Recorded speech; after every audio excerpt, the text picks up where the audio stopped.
এতদিন বৈশা এই শুটকিগুলো কাটছি, কাটতে তারপর আজ 4 দিন ধরে শুকাইতেছি।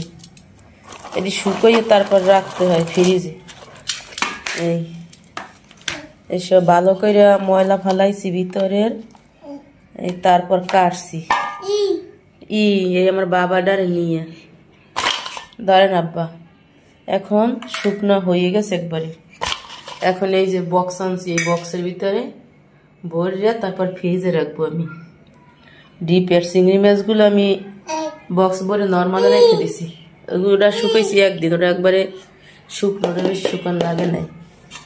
এইগুলো ছিল কাঁচা কাঁচা, এই জন্য শুকাইছি বেশি। এখন এই বক্স ভরে তারপর ডিপে রাখবো। তাহলে কারণ আমরা মানুষ 2 জন, আমাদের বেশি লাগে না, অল্পতেই হয়ে যায়।